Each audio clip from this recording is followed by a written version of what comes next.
Hello दोस्तों, daily IAS Sitapur के online programme में आप सभी लोगों का बहुत बहुत स्वागत है। वर्गीकी के अंतर्गत आज हम लोग जंतु जगत का अध्ययन करेंगे, जो कि एक बहुत ही महत्वपूर्ण टॉपिक है एग्जाम की दृष्टि से। एग्जाम में अक्सर इस टॉपिक से क्वेश्चन पूछे जाते हैं।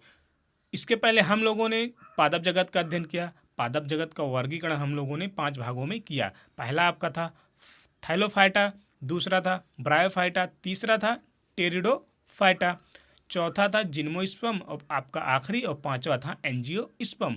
तो इनका हम लोगों ने हर एक संघ का हर एक का हम लोगों ने उसकी विशेषताओं और एग्जाम्पल के साथ हम लोगों ने इन पांचों का अध्ययन किया। तो आज हम लोग अध्ययन करेंगे जंतु जगत। तो जंतु जगत के अंतर्गत समस्त कशेरुकी और अकशेरुकी जीवों को शामिल किया जाता है। अगर हम बात करें कशेरुकी और अकशेरुकी जीव कौन से होते हैं, तो कशेरुकी जीव ऐसे जीव होते हैं जिनके अंतर्गत या जिनके शरीर में रीढ़ की हड्डी पाई जाती है, और अकशेरुकी जीव ऐसे होते हैं जिनके शरीर के अंतर्गत मतलब रीढ़ की हड्डी नहीं पाई जाती है।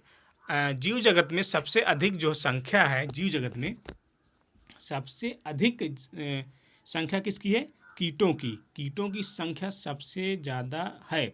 और ये जो कीट होते हैं ये किसके अंतर्गत आते हैं? आर्थ्रोपोडा संघ के अंतर्गत आते हैं। अभी आर्थ्रोपोडा संघ क्या है, तो हम लोग अभी जब कशेरुकी और अकशेरुकी के आधार पर जंतु जगत का अध्ययन करेंगे तो वहाँ पर आपको आर्थ्रोपोडा संघ मिलेगा। वहाँ पर इसका अध्ययन हम लोग अच्छे से करेंगे। बस आप इतना ध्यान रखिए कि जो कीट होते हैं वो आर्थ्रोपोडा संघ के अंतर्गत आते हैं और जीव जगत में सबसे ज़्यादा पाए जाने वाला जीव है। अगर हम बात करें जंतु जगत, तो जंतु जगत में अब तक जो जंतुओं की जो जातियां हैं जो खोज की जा चुकी हैं वो लगभग 15 लाख हैं। कितने? 15 लाख हैं। लेकिन इनमें से लगभग 60% जो है आर्थ्रोपोडा संघ के अंतर्गत आते हैं। आर्थ्रोपोडा संघ के अंतर्गत आते हैं। अगर हम बात करें 60% का, 15 लाख का 60% कितना बन जाएगा आपका? 9 लाख। यानी कि 9 लाख ऐसे जीव हैं जो सिर्फ आर्थ्रोपोडा संघ के अंतर्गत आते हैं। बाकी 6 लाख जो है वो अन्य संघ के अंतर्गत आते हैं। अब इसी तरह अगर हम वनस्पतियों के बारे में देखें कि पादप जातियों की संख्या अब तक कितनी खोजी जा चुकी हैं या उनकी जातियों की संख्या वनस्पतियां या पादपों की, तो वो लगभग है 4 लाख। कितना? 4 लाख हैं। अब प्रायः सभी एक कोश के जीवों में अलैंगिक विधि द्वारा जनन होता है। और अगर हम एग्जाम्पल की बात करें, एक कोश के जंतु कौन कौन से, जैसे आपका अमीबा हो गया, प्रोटोजोआ हो गया, इन सब में जो है प्रायः द्विखंडन विधि द्वारा जनन होता है। कैसे? द्विखंडन विधि द्वारा जनन होता है। अब कशेरुकी जंतु के अंतर्गत कौन कौन आते हैं, हम उनके बारे में देख लेते हैं कि कशेरुकी जंतु के अंतर्गत कौन कौन आते हैं। इसके बाद हम आगे चलकर इनका अध्ययन उनकी विशेषताओं और एग्जाम्पल के साथ करेंगे। जैसे मत्स्य, ये किसके अंतर्गत आता है? कशेरुकी, यानी कि इनके शरीर के अंतर्गत रीढ़ की हड्डी पाई जाती है। उभयचर ऐसे जीव होते हैं जो स्थल पे भी रहे और जल में भी रहते हैं, उन्हें क्या कहते हैं? उभयचर। और सरीसृप के अंतर्गत कौन आते हैं? सांप आते हैं, आपके छिपकली आते हैं, ये सब क्या सरीसृप के अंतर्गत आते हैं।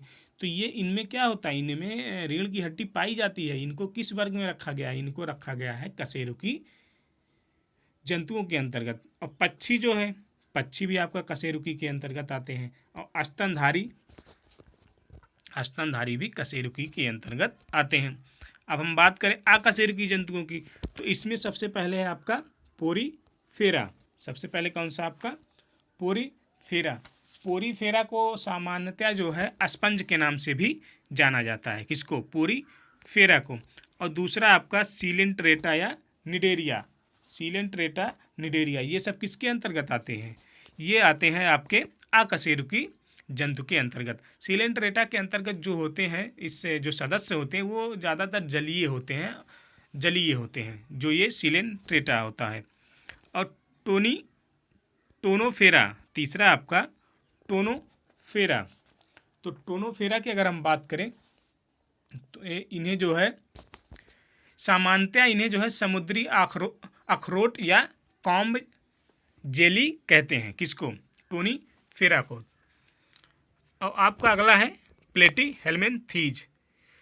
प्लेटीहेल्मिन्थीज के जो जीव आते हैं, जो जंतु आते हैं इनके अंतर्गत, उनमें भी रीढ़ की हड्डी नहीं पाई जाती है। जो इस संघ के जो प्राणी होते हैं वो पृष्ठाधार रूप से चपटे होते हैं, अतः इन्हें चपटे कृमि भी कहा जाता है। किसको? प्लेटीहेल्मिन्थीज को चपटी कृमि भी यानी कि फ्लैट वॉर्म भी कहा जाता है। अगर हम बात करें निमेटोडा या एस्केल्मेंथीज, निमेटोडा या एस्केल्मेंथीज, इन प्राणियों का शरीर जो है अनुप्रस्थ काट में गोलाकार होता है, अतः इन्हें गोल कृमि भी कहा जाता है। किसको? निमेटोडा को। इनको गोल कृमि भी कहा जाता है। अगला है आपका एनेलिडा। एनेलिडा, इनके अंतर्गत जो जीव होते हैं इनमें भी रीढ़ की हड्डी नहीं पाया जाता है। इनके अगर एग्जाम्पल की बात करें, जैसे नेरिस हो गया, केंचुआ हो गया, है ना, जोंक हो गया, ये सब किसके अंतर्गत आते हैं? एनेलिडा के अंतर्गत आते हैं। और आपका है आखिरी आर्थ्रोपोडा। आर्थ्रोपोडा के अंतर्गत जो जंतु आते हैं, जो जीव आते हैं, उनके अंदर जो है रीढ़ की हड्डी नहीं पाई जाती है। अभी हमने पढ़ा कि आर्थ्रोपोडा संघ क्या है? जंतु जगत का सबसे बड़ा संघ है। जो कीट होता है वो किसके अंतर्गत आते हैं? आर्थ्रोपोडा संघ के अंतर्गत आते हैं। अब हम लोग शुरुआत करते हैं पहले अकशेरुकी जंतुओं से। अकशेरुकी मतलब जो इनको कितने भागों में बांटा गया है, एक एक करके उनका क्रमवार विशेषता के साथ हम लोग उनके एग्जाम्पल को भी देखते चलेंगे। क्योंकि एग्जाम्पल मतलब एग्जाम में जो है एग्जाम्पल पूछता है कि ये किस संघ के अंतर्गत आते हैं। 2-4 जंतुओं का नाम दे देगा और पूछेगा कि कौन किस संघ के अंतर्गत आते हैं, कशेरुकी की, अकशेरुकी, है ना, या फिर उनके भागों को मतलब उनकी विशेषताओं को दे देगा और पूछेगा ये विशेषता किस जंतु के अंतर्गत आता है। अगर हम बात करें पहले अकशेरुकी। अकशेरुकी मतलब जिनमें रीढ़ की हड्डी नहीं पाई जाती है। और संघ, इनको जो है कितने संघ में बांटा गया है? पहला है आपका पोरीफेरा। अभी हमने ऊपर आप लोगों को बताया पोरीफेरा। तो पोरीफेरा के अंतर्गत जो सदस्य आते हैं, सदस्य वो सामान्यतः किस नाम से जाते हैं? किस नाम से जाने जाते हैं? स्पंज। स्पंज नाम से जाने जाते हैं। ये जो है मुख्यतः समुद्री या ज़्यादातर असममिति होते हैं। मुख्यतः जो है समुद्री यानी कि समुद्र में ज़्यादातर ये पाए जाते हैं और ये ज़्यादातर असममिति होते हैं, है ना, असममिति होते हैं। ये प्रारंभिक बहुकोशिकीय जंतु हैं। ये जो है प्रारंभिक बहुकोशिकीय जंतु हैं। इनका शारीरिक संगठन कोशिकीय स्तर का होता है। इनका जो शारीरिक संगठन, जो शरीर इनका मिलकर बना होता है, वो कोशिका के स्तर पर मिलकर बना होता है। इनका शरीर एक कठोर आवरण या बाह्य कंकाल द्वारा आधार प्राप्त करता है, जो सही या नुकीले कीटों या स्पॉन्जिन फाइबर से बना होता है। इनकी ये विशेषता है। आपको इन सब चीज़ों को याद करना पड़ेगा। ये विशेषताओं को दे देगा और इसके बाद पूछेगा ये किस की विशेषता है, किस संघ की विशेषता है। ऐसे एग्जाम में पूछता है। इनके पूरे शरीर में क्या पाए जाते हैं? छिद्र पाए जाते हैं। किसके? पोरीफेरा। इनके पूरे शरीर में छिद्र पाए जाते हैं। और शरीर में जो है जल तंत्र या कैनाल सिस्टम पाया जाता है। कैनाल सिस्टम पाया जाता है। जल जो है महीन छिद्र, यानी कि इनके शरीर में जो छिद्र होता है तो वो महीन जो जल होता है उन्हीं छिद्रों यानी कि महीन छिद्रों के द्वारा, जिन्हें हम महीन छिद्रों क्या बोलते हैं? ऑस्ट्रिया बोलते हैं, ऑस्ट्रिया भी बोलते हैं। उनके द्वारा क्या करता है? ये शरीर के अंदर प्रवेश करता है एवं बड़े छिद्र द्वारा बाहर निकल जाता है। और बड़े छिद्र को हम लोग क्या बोलते हैं? एस्कुलम। बड़े छिद्र को बोलते हैं एस्कुलम बोलते हैं। और बड़े छिद्रों के द्वारा ये बाहर निकल जाता है। जल परिवहन के रास्ते से क्या करते हैं? ये आहार ग्रहण करते हैं, श्वसन करते हैं, गैसों का आदान प्रदान करते हैं तथा अपशिष्ट पदार्थों का निष्कासन कार्य संपन्न करते हैं। यानी कि जल परिवहन के रास्ते से ये अपना उत्सर्जन, श्वसन, पोषण, ये हर चीज़ किससे करते हैं? जल परिवहन के रास्ते से ही करते हैं। कौन? पोरीफेरा। अगर हम बात करें पोरीफेरा के अंतर्गत आने वाले उदाहरण कौन कौन से हैं, तो पहला है साइफा, जिसको हम साइकॉन भी कहते हैं। दूसरा है स्वच्छ जलीय स्पंज या स्पॉन्जिला। स्पॉन्जिला किसके अंतर्गत आते हैं? अभी हमने बताया ना कि सामान्यतः इन्हें स्पंज के नाम से भी जाना जाता है, और इसका जो स्पॉन्जिला है वो इसका भी एक उदाहरण है। और तीसरा है आपका बॉथ स्पंज या यू स्पॉन्जिया। ये सब क्या है? पोरीफेरा के अंतर्गत आने वाले जंतु हैं। इनको आपको याद करना पड़ेगा, क्योंकि अगर दे देगा कि साइफॉन किस संघ के अंतर्गत आते हैं, तो आपको याद रखना पड़ेगा ये पोरीफेरा के संघ के अंतर्गत आते हैं। तो आपका पहला कंप्लीट हो गया पोरीफेरा, उनकी विशेषताएं और उनका एग्जाम्पल। अब हम बात करेंगे सीलेंट्रेटा या निडेरिया जिसे कहते हैं। तो इस संघ के जो सदस्य होते हैं वो जलीय होते हैं, अधिकांशतः समुद्री या स्थानबद्ध या मुक्त रूप से तैरने वाले होते हैं, जिनमें सममिति पाई जाती है।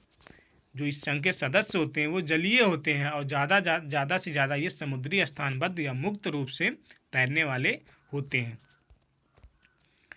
दूसरा क्या इनकी विशेषता है कि ये स्पर्शक या निडोब्लास्ट पाए जाते हैं। इनमें जो है स्पर्शक या निडोब्लास्ट पाए जाते हैं, जो स्थिर रहने या रक्षा करने या शिकार पकड़ने में सहायक होते हैं। यानी कि जो स्पर्शक या निडोब्लास्ट जो है ये क्या करते हैं? उनको एक जगह स्थिर रहने में सहायता प्रदान करता है, या किसी अन्य जंतु जो जलीय जंतु होते हैं उनके आक्रमण से बचने में ये क्या करता है? सहायता प्रदान करता है। और इनकी एक विशेषता ये भी कि ये शिकार पकड़ने में भी सहयोग करता है। कौन? स्पर्शक या निडोब्लास्ट। इनमें जो है ऊतक स्तर का शारीरिक संगठन पाया जाता है। ये द्विकोरिक होते। अब देखिए, अभी इसके पहले हमने पढ़ा पोरीफेरा, उसमें जो है शरीर का संगठन किस स्तर पर होता है? कोशिका स्तर पर। लेकिन यहाँ पे इनका जो शारीरिक संगठन है वो ऊतक स्तर पर। ऊतक मतलब क्या होता है? ऊतक होता है कोशिकाओं का समूह जो किसी विशिष्ट कार्य के लिए बना होता है, उसे क्या कहते हैं? हम ऊतक कहते हैं। तो वही कहा जा रहा है कि इनका जो शारीरिक संगठन होता है वो ऊतक स्तर पर होता है। ये द्विकोरिक भी होते हैं। शरीर जो है, इनका जो शरीर है दो रूपों यथा जैसे पॉलिप और मेडूसा में पाया जाता है। इनका जो शरीर का जो आकार है वो दो रूपों में बटा होता है। एक होता है पॉलिप और दूसरा होता है मेडूसा। अगर हम पॉलिप की बात करें तो ये एक स्थानबद्ध या बेलनाकार रूप होता है। यानी कि शारीरिक आकार पर अगर मतलब देखें तो ये दो तरह का होता है, एक पॉलिप एक मेडूसा। तो पॉलिप क्या होता है? एक स्थानबद्ध एवं बेलनाकार रूप होता है, स्थान एवं बेलनाकार। जैसे हाइड्रा, इसका एग्जाम्पल कौन? हाइड्रा एकांकी रूप में रहते, ये अकेले रहना पसंद करते हैं। कौन? हाइड्रा। और एक होता है एडमसिया, इसका एग्जाम्पल है, पॉलिप का एग्जाम्पल है हाइड्रा और एडमसिया। अगर हम बात करें मेडूसा, तो ये छतरी नुमा आकार के मुक्त रूप से तैरने वाले होते हैं। कौन? मतलब ये मेडूसा छतरी नुमा आकार के मुक्त रूप से तैरने वाले होते हैं। अगर एग्जाम्पल जैसे जेलीफिश को और क्या बोलते हैं? ऑरेलिया या जेलीफिश। अब हम थोड़ा हाइड्रा और एडमसिया के बारे में जानकारी कर लेते हैं। जैसे एडमसिया जो है सी एनीमोन की एक प्रजाति है। किसकी? सी एनीमोन की एक प्रजाति है जो केकड़े के साथ सहजीवी संबंध दर्शाता है। सहजीवी का मतलब क्या होते हैं? जैसे लाइकेन, हमने एग्जाम्पल पढ़ा था ना, लाइकेन के बारे में पढ़ा था कि सहजीवी ऐसे होते हैं, सहजीवी दो जीव जो है आपस में एक दूसरे के साथ हमेशा रहते हैं और एक दूसरे को लाभ पहुंचाते हैं, जिससे कि दोनों एक दूसरे के ऊपर डिपेंड रहते हैं, यानी कि जीवित रहते हैं। ऐसे जीवों क्या कहते हैं? सहजीवी। वही कहा जा रहा है कि एडमसिया जो है सी एनीमोन की एक प्रजाति है जो केकड़े के साथ, किसके साथ? केकड़े के साथ सहजीवी संबंध को दर्शाता है। अगर हम हाइड्रा की बात करें तो श्वसन अंग तथा रक्त अनुपस्थित होते हैं। हाइड्रा में श्वसन अंग तथा रक्त अनुपस्थित होते हैं, तथा श्वसन जो है विसरण के माध्यम से होता है। किसके माध्यम से? विसरण के माध्यम से होता है।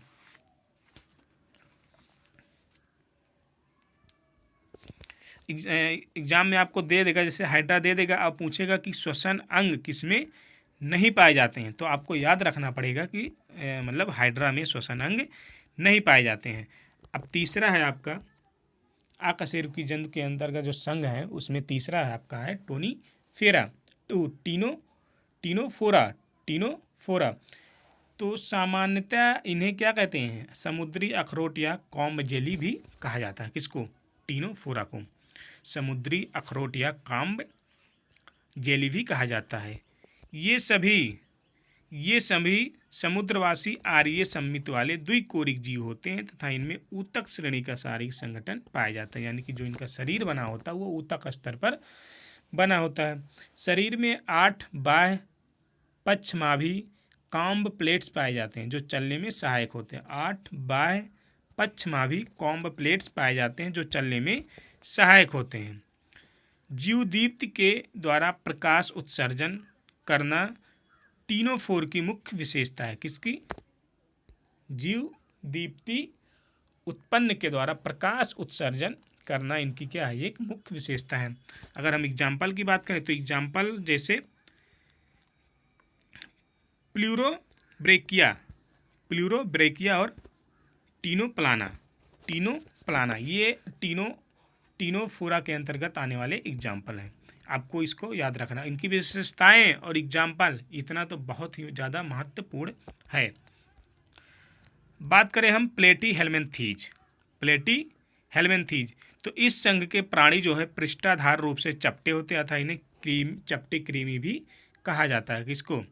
प्लेटी हेलमिंथीज। इनका शरीर जो है त्रिकोरिक एवं द्विपार्श्व सम्मित होता है एवं अंग स्तर का शारीरिक संगठन पाया जाता है, यानी कि इनमें जो है अंग के स्तर का शारीरिक संगठन, जैसे कोशिका से ऊतक से किसका निर्माण होता है? अंगों का। यानी कि इसमें ऊतक से कोशिका से ऊतक से अंग का इस स्तर का जो है इनके शारीरिक संगठन पाया जाता है, परंतु इनमें वास्तविक देह गुहा नहीं पाई जाती। इनमें जो है ट्रू बॉडी सीलोम नहीं पाई जाती है। इस समूह के अधिकांश प्राणी मनुष्य तथा अन्य प्राणियों में अंतःपरजीवी के रूप में पाए जाते हैं। परजीवी के रूप में मतलब ये क्या होते हैं? जैसे मनुष्य हो गया या अन्य प्राणी हो गए, जैसे भी इनके क्या है अंदर जो है ये परजीवी के रूप में भी पाए जाते हैं। इनमें अंकुश तथा चूसक पाए जाते हैं। हुक्स यानी कि सूकर जिसे कहते हैं। इनमें जो है अंकुश एवं चूसक पाए जाते हैं। विशिष्ट कोशिकाएं फ्लेम सेल्स प्रासरण एवं उत्सर्जन में सहायता करती हैं। विशिष्ट कोशिकाएं जो हैं फ्लेम सेल से प्रासरण एवं उत्सर्जन में सहायता करती हैं, यानी कि कुछ कोशिकाएं ऐसी होती हैं जो इनके प्रासरण एवं उत्सर्जन में सहायता करती हैं। और इनकी अगली जो विशेषता है वो है फ्लेनेरिया में पुनरुत्थान की उच्च क्षमता पाई जाती है। फ्लेनेरिया में जो है पुनरुत्थान यानी कि जी जनरेशन की क्षमता जो है अधिक पाई जाती है। अगर एग्जाम्पल की बात करें इनके अंतर्गत तो टीनिया सोलियम क्या है? टीनिया सोलियम यानी कि फीता कृमि जिसे भी कहा जाता है। और दूसरा एग्जाम्पल है फेसियोला यानी कि लीवर फ्लूक या यकृत कृमि। इसकी जो विशेषता है यकृत कृमि का, या भेड़ बकरी सूअर आदि के यकृत की पित्त नलियों में पाए जाने वाला एक चपटा कृमि है। तो दोस्तों आज बस इतना ही हम लोग अध्ययन करेंगे। आप लोग इसका जो है नोट्स बनाते रहिएगा और रिवीजन करते रहिएगा। अगर वीडियो अच्छा लगे तो लाइक करना, सब्सक्राइब करना और कमेंट भी करिएगा। और हाँ, शेयर करना मत भूलिएगा। दोस्तों आप लोगों के वीडियो को लाइक करने और शेयर करने से क्या होता है कि हम लोगों का जो है मोटिवेशन बढ़ता है और हम लोग जो है अच्छे से अच्छा वीडियो आप लोगों को प्रोवाइड करने की कोशिश करते हैं। Thank you.